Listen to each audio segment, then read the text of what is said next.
ఒక వ్యక్తి మారు మనసు పొందడానికి, మానవాళి పాపం కడుగబడ్డానికి, పాపి అయిన మనిషి పునీతుడుగా మారడానికి పరిపూర్ణమైన పని ఆయన సిలువలో చేసేసాడు.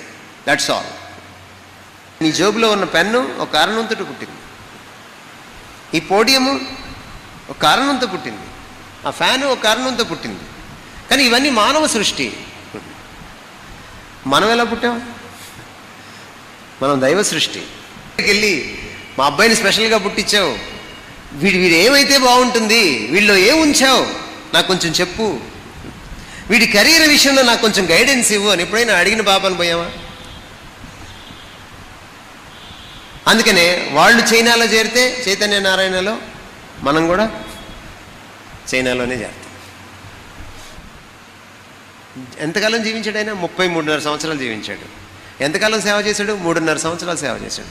30 ఏళ్ళ నుంచి చేస్తుంటారు చాలామంది సేవ. ఏం సాధించారు? అక్కడి నుంచే కదా మార్టిన్ లూథర్ బయటికి తీసుకొచ్చాడు మనల్ని. మీకు బ్యాక్గ్రౌండ్ తెలిస్తే. నేను లాస్ట్ టైం వచ్చినప్పుడు కూడా దిద్దుబాటు దినం రోజు మీకు చెప్పాను, దిద్దుకున్నారో లేదో నాకు తెలీదు. మీకు మార్టిన్ లూథర్ తెలియదు అని చెప్పాను మీకు. అంతే, నువ్వు క్రైస్తవుడివి, క్రైస్తవురాలు. సిలువను ఆశ్రయించావా, నువ్వు క్రీస్తు దానివే, క్రీస్తు వాడివే. సిలువను ఆశ్రయించావా, మోక్షం నీ సొంతం. సిలువను ఆశ్రయించావా, నీ స్వభావం మారిపోతుంది. ప్రభువైన యేసు సిలువలో పలికిన 6వ మాటను ధ్యానించుకుందాం. యోహాను సువార్త 19వ అధ్యాయం 29-30 వచనాల్లో. 30వ వచనంలో ముఖ్యంగా ఆయన చెప్పిన చాలా చిన్న మాట, సమాప్తమైనది. నిజానికి అది మాట పలుకు కాదు, ఒక కేక అని చెప్పాలి మనం. అది విజయానికి సంబంధించిన, గెలుపుకి సంబంధించిన కేక. సాధించిన తర్వాత ఏర్పడే తృప్తి నుంచి, అతిశయం నుంచి పుట్టే కేక. So it's a cry of victory and accomplishment. అటువంటి కేక అది. కాబట్టి దాన్ని పలుకు అని సింపుల్గా చెప్పలేము. ఎంతో ఎమోషన్ తోటి, ఎంతో ఉత్సాహంతో ఆయన ఆ పాయింట్ వరకు కూడా ఆయన పోరాటం చేశాడు. నేను కింద చెప్పాను, ఒక మహాసంగ్రామానికి ఆయన పూనుకున్నాడు. ఆ మహాసంగ్రామం అంతటితో ముగిసింది, పూర్తి విజయంతో, ఘన విజయంతో. ఆ విజయాన్ని మనందరికీ కట్టపెట్టాడు ఆయన. సో అంచేత అది గెలుపు కేక, క్రై ఆఫ్ విక్టరీ, లేక సాధించిన తృప్తి నుంచి పుట్టుకొచ్చిన, అతిశయం నుంచి పుట్టుకొచ్చిన కేక అని మనం చెప్పుకోవాలి. యేసుక్రీస్తు వారు అసలు ఈ భూమి మీదకి వచ్చినప్పుడు తండ్రి ఆయనకు ఒక పని అప్పగించారు.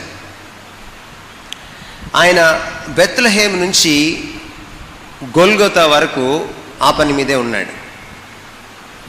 ఆయన ఇక కొన్ని గంటల్లో లేక కొన్ని రోజుల్లో సిలువకు వెళ్తాడనగా గెత్సెమనీలో ప్రార్థన చేస్తూ యోహాను సువార్త 17వ అధ్యాయంలో, అంటే కొంచెం 2 అధ్యాయాల ముందుకు వెళ్ళి మీరు చూస్తే, ఆయన ఆకాశం వైపు కన్నులెత్తి తన తండ్రి కళ్ళల్లోకి చూస్తూ ఈ మాట చెప్పాడు. ఆయన, నువ్వు ఏ పని అయితే నాకు అప్పగించావో ఈ భూమి మీద చేయడానికి, దాన్ని నేను ముగించాను. కాబట్టి నన్ను మహిమపరిచే సమయం వచ్చింది, దయచేసి నన్ను మహిమపరచు. ఎందుకంటే నేను నువ్వు అప్పగించిన పనిని తూచా తప్పకుండా చేసి నేను నిన్ను మహిమపరిచాను. సో ఆయన సిలువ గురించి మాట్లాడుతున్నాడు. సిలువ మీద నన్ను మహిమపరిచి నువ్వు మహిమ పొందు అని ఆయన చెప్తున్నాడు. అంటే ఒక సెన్స్ ఆఫ్ అకంప్లిష్మెంట్ లేకముందు ఒక సెన్స్ ఆఫ్ పర్పస్ ఉండాలి. అంటే సాధించానన్న ఫీలింగ్ రాకముందు ఏమి సాధించాలో తెలియాలి. That's very important. చాలామంది బ్రతుకుతారు ఈ భూమి మీద, మనుషులు బ్రతుకుతారు, జంతువులు కూడా బ్రతుకుతాయి. మీ వీధిలో చాలాసార్లు జంతువులు కనపడతా ఉంటాయి, మీ ఇంట్లో కూడా పెంపుడు జంతువులు కనపడతా ఉంటాయి. వాటిని ఎప్పుడైనా మీరు ఇంటర్వ్యూ చేయండి, అవి ఎందుకు బతుకుతున్నాయో వాటికి తెలియదు. కానీ మనిషి అన్నవాడు ఎందుకు బతుకుతున్నాడో వాడికి తెలియాలి. మన దేశంలో అంటుంటారు కారణ జన్ములు అని. అందరం కారణ జన్ములమే. ఈ మైక్ ఎలా పుట్టింది? ఓ కారణంతో పుట్టింది, కాదంటారా? ఈ వాచ్ ఎలా పుట్టింది? ఓ కారణంతో పుట్టింది. మీ చేతిలో సెల్ ఫోను ఓ కారణంతో పుట్టింది. మీ చేతిలో మీ జోబులో ఉన్న పెన్ను ఒక కారణంతో పుట్టింది. ఈ పోడియము ఒక కారణంతో పుట్టింది. ఆ ఫ్యాను ఒక కారణంతో పుట్టింది. కానీ ఇవన్నీ మానవ సృష్టి. మనం ఎలా పుట్టాం? మనం దైవ సృష్టి. మరి మనకు కారణం ఉండదా? అందరం కారణ జన్ములే. కానీ కారణం ఏమి లేనట్టు జీవిస్తాం మనం. అది మన గొప్పతనం. యేసుప్రభుని చూసి మనం ఏం నేర్చుకోవాలంటే, ఆయన సిలువకెక్కేదాకా ఆ పాయింట్ కోసం జీవించాడు ఆయన. He was born with a goal and he lived with a goal and he died with a goal. And before he died, he said, I have finished. I achieved the goal. ఆయన ఒక లక్ష్యంతో పుట్టాడు. ఆయన ఆ లక్ష్యంతోటే బ్రతికాడు. ఆ లక్ష్యంతో సిలువెక్కాడు. లక్ష్యం కోసమే మరణించాడు. మరణించక ముందు చెప్పాడు, ఆ లక్ష్యాన్ని నేను ఛేదించేశాను. That's Jesus life. ఆయన జీవితం, ఆయన జీవన శైలి అలాంటిది. చాలామంది యంగ్స్టర్స్ ఉన్నారు ఇక్కడ. మీకుందా సెన్స్ ఆఫ్ పర్పస్? యేసుప్రభుకున్న సెన్స్ ఆఫ్ పర్పస్. మీరేం కావాలనుకుంటున్నారు అంటే మీరేం చెప్తారు? టకీమని డాక్టరు, ఇంజనీరు అంటారు. ఎందుకంటే మీ పక్కింటి అమ్మాయి, మీ ఎదురింటి అమ్మాయి డాక్టర్ అయింది కాబట్టి. ఎందుకంటే మీకు సెన్స్ ఆఫ్ పర్పస్ లేదు. తల్లిదండ్రులు ఎలా ఉన్నారు ఈ రోజున? ఆ పక్కింటి అబ్బాయి ఏం చేశాడో మా అబ్బాయిని కూడా అదే చదివించాలి. అంతేకాని దేవుడి దగ్గరికి వెళ్ళి, మా అబ్బాయిని స్పెషల్గా పుట్టించావు, వీడు ఏమైతే బాగుంటుంది, వీళ్ళలో ఏం ఉంచావు నాకు కొంచెం చెప్పు, వీడి కెరీర్ విషయంలో నాకు కొంచెం గైడెన్స్ ఇవ్వు అని ఎప్పుడైనా అడిగిన పాపను పోయామా? అందుకనే వాళ్ళు చైనాలో చేరితే చైతన్య నారాయణలో, మనం కూడా చైనాలోనే చేరుతాం. యేసుప్రభు అంత భిన్నంగా ఎలా జీవించారు? ఎందుకు? He so different because he knew his purpose. నిన్ను దేవుడు ఎందుకు పుట్టించాడో నీకు అర్థమైతే నువ్వు దానికోసం జీవిస్తావు. Without sense of purpose there cannot be a sense of achievement. మనం ఏదో పెట్టుకొని చిన్న చిన్న గోల్స్, పక్కనోడిది కాపీ కొట్టి ఏదో సాధించానని ఫీల్ అవడం ప్రయోజకులు అవ్వడం కాదు. దేవుడు నిన్ను ఎందుకు పుట్టించాడో, నీ తల్లి గర్భంలో ఎందుకు రూపించాడో, ఆ యునీక్నెస్ని నువ్వు తెలుసుకోవాలి. That's very important. అందుకని యేసుప్రభు శిష్యుల్ని ఎన్నుకునేటప్పుడు కూడా బ్యాక్గ్రౌండ్లో ఏం చూడలేదు ఆయన. ఎందుకని? ఒక్కొక్క శిష్యుణ్ణి ఒక్కొక్క స్వరూపి, దైవ స్వరూపిగా చూశాడు అతను. That's it. సో యేసుక్రీస్తు వారిని మనం సిలువ మీద చూసినప్పుడు మనకేమనిపిస్తుంది అంటే, వాట్ ఎ ప్రైడ్, సాధించిన అతిశయం, ఆ గెలిచిన కేక, తూచా తప్పకుండా తన తండ్రికి లోబడ్డాడు. అందుకనే ఫిలిప్పీ పత్రికలో ఇలా రాయబడింది, మరణమగునంతగా విధేయత చూపించాడు. Such an obedience. మనం ఏదో సాధించిన తర్వాత గ్రేట్ పీపుల్ అవ్వమండి. మనం ఆల్రెడీ గ్రేట్గా పుట్టాం కాబట్టి గ్రేట్నెస్ని సాధించగలుగుతాం. మనం ఏదో సాధించిన తర్వాత గొప్పవాళ్ళం అవ్వం. అది లోకం దృష్టిలో. ఆల్రెడీ మనం గొప్పవాళ్ళగా పుట్టాం కాబట్టి, మనం దేవుని పోలికలం కాబట్టి గొప్ప విషయాలు సాధించగలుగుతాం. అందుకే విలియం కేరీ ఈ మాట అన్నాడు, attempt great things for God and expect great things from God. దేవుని కోసం గొప్ప కార్యాలు తలపెట్టు, అప్పుడే దేవుని దగ్గర నుంచి గొప్ప కార్యాలు కోసం కనిపెట్టు. అందుకే అన్నాడు అన్నమాట. You need to learn from the cross. ఎంతకాలం జీవించాడు ఆయన? 33.5 సంవత్సరాలు జీవించాడు. ఎంతకాలం సేవ చేశాడు? 3.5 సంవత్సరాలు సేవ చేశాడు. 30 ఏళ్ళ నుంచి చేస్తుంటారు చాలామంది సేవ. ఏం సాధించారు?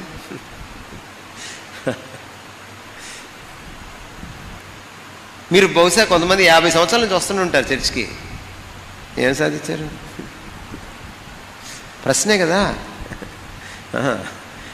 ఆత్మకి వేసుకోవాల్సిన ప్రశ్న, ఆత్మ పరీక్ష చేసుకునే ప్రశ్న. మీరు ఇంకా పోయే కాలం వచ్చిందనుకోండి, క్షమించండి, మహాశుక్రవారం రోజున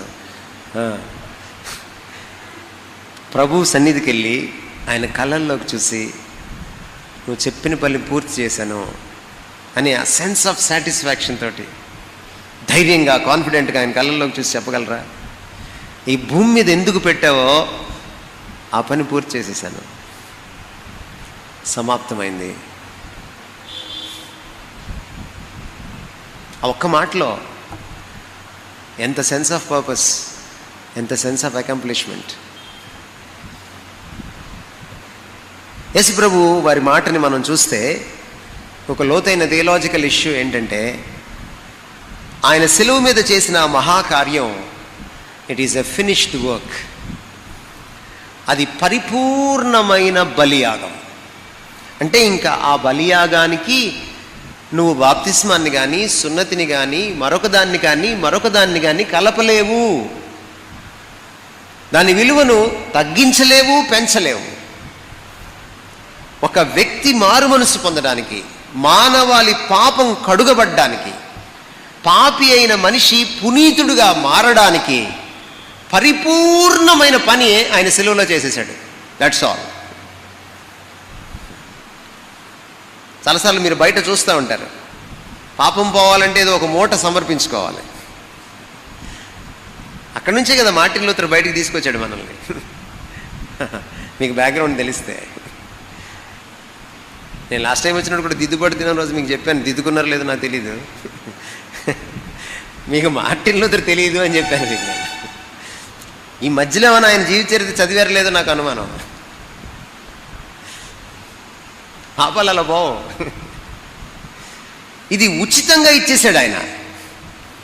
మీ పక్షాన ఆయన చేయాల్సిందంతా చేసి, మన పక్షాన ఆయన చేయాల్సిందంతా చేశాడు. ఈరోజు పాపం పోవడానికి వ్రతాలు, నోములు చేసుకోనక్కర్లా, అది ఉచితం. అందుకని యేసు సిలువకు కలపడానికి వీల్లేదు, చెరపడానికి వీల్లేదు. అందుకని పౌలు అన్నాడు గల్తీయులతో, వేరొక సువార్త మీకు ఎవడు చెప్పాడు? నేను సిలువ వేయబడిన క్రీస్తుని మీకు ప్రకటించాను. వేరొక సువార్త మీకు ఎవడు చెప్పాడు? సో సిలువ యొక్క శక్తి అలాంటిది. అది ఎలాంటి పాపినైనా రక్షించగలదు, ఎలాంటి పాపాన్నైనా కడిగేయగలదు. ఎంతటి వాడినైనా పశ్చాత్తాపడి సిలువ దగ్గరికి వస్తే మోక్షానికి తీసుకువెళ్ళగలదు. అంతేకాదు, ఈ భూమి మీద ఎలాంటి కరుడుగట్టిన నేరస్తున్నైనా సరే మార్చివేయగలదు. It can make harlots holy. It can make thieves and robbers good. Yes, it can make murderers and cruel people so kind and tender hearted. పతితల్ని పవిత్రులుగా మార్చగలదు సిలువ. కరుడుగట్టిన హృదయం కలిగినటువంటి హంతకుల్ని కూడా దయార్ద్ర హృదయులుగా మార్చేయగలదు సిలువ. అందుకనే స్టువర్ట్పురం సువార్తపురం అయింది బాపట్ల దగ్గర. అదే సిలువ.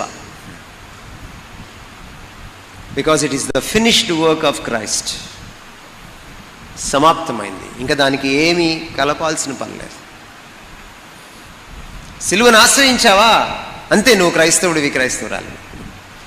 సిలువను ఆశ్రయించావా, నువ్వు క్రీస్తు దానివే, క్రీస్తు వాడివే. సిలువను ఆశ్రయించావా, మోక్షం నీ సొంతం. సిలువను ఆశ్రయించావా, నీ స్వభావం మారిపోతుంది. You don't need anything more or less. ఇది, ఈ సత్యం చాలా ప్రాముఖ్యమైన. చాలా తప్పుడు బోధలు ఇక్కడే పుడతాయి. సిలువకి ఏదో చెయ్యాలి. కొంతమంది వస్తారు, బాప్తిస్మం తీసుకున్నారా? ఎక్కడ? క్రీస్తు లూథరన్ దేవాలయంలో. అక్కడికి తీసుకుంటే కుదరదు, ఇంకో దగ్గర తీసుకోవాలి. బాప్తిసం తీసుకున్నారా? ఎక్కడ? ఎల్ఈఎఫ్లో తీసుకుంటే కుదరదు, ఇంకో దగ్గర తీసుకోవాలి. మా దగ్గరికి వస్తే, లేకపోతే మోక్షము రాదు. బాప్తిసం రక్షించదే. బాప్తిసం ఎక్కడ తీసుకున్నావు అన్నది కాదు, క్రీస్తులో ఉన్నావా లేదా అన్నదే.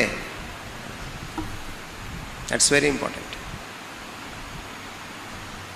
అంతేకాదు, ఆయన సమాప్తమైనది అన్నప్పుడు దాని అర్థం ఇక పాపం పని అయిపోయిందిరా అని.